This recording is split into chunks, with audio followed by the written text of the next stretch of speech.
ne kishim diskutim në grup, kishim diskutim në kryesi dhe kjo nuk është fare temë, për sa i përket raportin me drejtsinë e re, ne kemi pasur të qartë, kemi të qartë që nuk ka një linjë, nuk ka dy linja dhe një linjë të re. Ka një linjë cila është mbrojtja e asaj drejtësie, ka qenë një linjë që e projektoi, ka qenë një linjë, po e njëjta linjë që e mbështeti, ka qenë një linjë që e donon, e mbron, e donon, e mbron, garancia vetme që ajo drejtësia e re të funksionojë.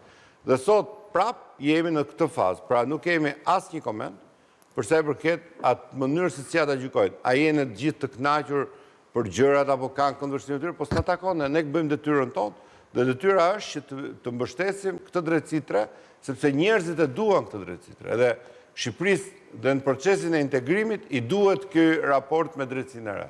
Skënder. Tani mënyra si e shef zoti Klosi është mënyra si e shef zyrtarisht ai që është establishmenti në Shqipëri, pra pushteti. Por rastia ka sjellë që ky pushtet të jetë njëkohësisht i njëjti me atë 10 vite më parë, kur edhe reforma në drejtësi filloi kapitujt dhe filloi të miratohet, morin parim votën e 140 deputetëve dhe më pas kaloi i gjithë korpusi. Tani çfarë shohim ne pas 10 vitesh? Dhe natyrisht unë e mirë kuptoj zotin Klosi që tregohet i vetë përmbajtur, sepse realisht ka folur kryetari i partisë sa për të gjithë bashkë dhe nëse i hym asaj se çfarë ka thënë, realisht Rama ka thënë gjëra shumë të rënda këto muaj ndaj institucioneve të drejtësisë speciale. Dhe për çështje madje edhe shumë konkrete, duke filluar me çështjen Balluku, po edhe me çështje të tjera, me çështjen Veliaj, po edhe në parim, me mënyrën se si trajtohet paraburgimi, dhe sot ndodhemi një periudhë kur... Të rënda apo të rëndësishme? Të rënda dhe të rëndësishme, të dyja. Dhe për mendimin tim, të vonuara. Kam thënë këtë studio, besoj t'je kujton, shumë vonë, shumë pak. Pse? Sepse nuk duhet të shohësh vetëm raportet në lidhje me paraburgimin që kanë nxjerrë institucionet ndërkombëtare. Nuk ka nevojë të shohësh edhe ndërhyrjen e vonuar, por domosdoshme, gjykatës lartë për çështjen e paraburgimeve.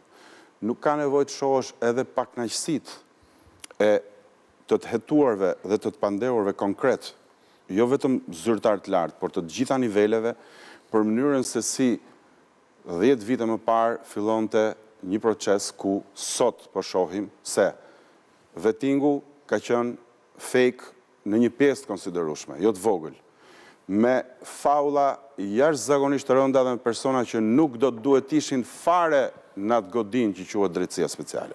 Fare. Pse?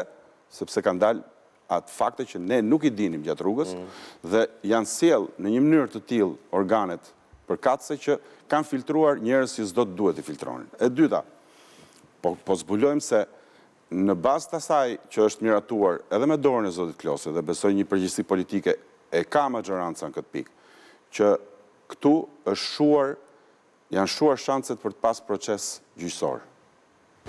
Në qoftë se në sallën e gjyqit e kam thënë, do ta përsëris gjithmonë këtë tryezë. Me që është zoti Klosi këtu, po e them edhe një herë.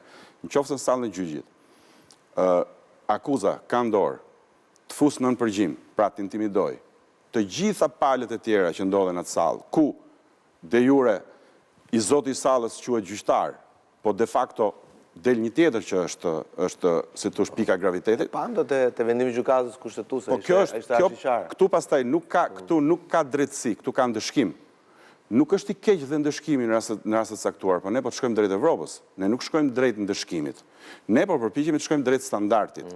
Dhe në 10 vite, edhe me tolerancën, edhe me atë ndrojtjen, edhe me pasivitetin e kësaj partie që është autoria de facto e reformës, ne ndodhemi një situatë kur vetë partia thot tani që prit se 1, 2, 3, 4 detyrohet të hyjë me modifikim ligji për mos arrestimin e zyrtarëve, mos pezullimin. Mos pezullimin, paralajmëron ndërreshta se mund të ketë edhe modifikime të tjera për të prevenuar pra arrestimin e çdo zyrtari të lartë deri kur vendimi të marrë formën e prerë në apel, dhe ndoshta edhe masa të tjera, nuk dihet. Pra, problemi është që pse në minutën e fundit? Dhe këtu unë rrit dalë, do më falër, Sokol, unë rrit dalë të ajo që debatoj zoti Klosi me zotin Bego, që kur ti pushtetin e konsideron si të arrirë ditën e zgjedhjeve, më vonë fillon të ngjyros ekzekutivin me rekrutime që janë kthy si ruletë ruse, del kryeministri, thot emra që realisht nuk dalin pastaj deri ke raste si titullar ambasadash 26 vjeç. Do me thënë, shteti sot ndodhet në një situatë kur partia në pushtet ka një situatë të tillë kaotike në politikën e rekrutimeve, personelit, por edhe të lishmërisë, sa që është ka që dekonektuar sa kur ndodhin pastaj situata, si ato që po ndodhin me drejtsinë e re, ka një ndjenjë surprize se si ka mundësi që kjo gjë, ndërkohë prit mos zotërisë, e ti që ka ngrit dorën. Je ti in charge. Je ti in charge. Unë ku ta kërkoj, unë këtë ty do ta kërkoj. Pra, më falë zoti Klosi, siç ndodh kur na bie zjarri dhe vjet kemi qenë shteti më i djegur në Evropë në raport me sipërfaqen, Sokol. Ti e di mirë se kanë dalë statistikat, janë evropianë, nuk janë gazetash. Vim për mbytjet, po e njëjta gjë.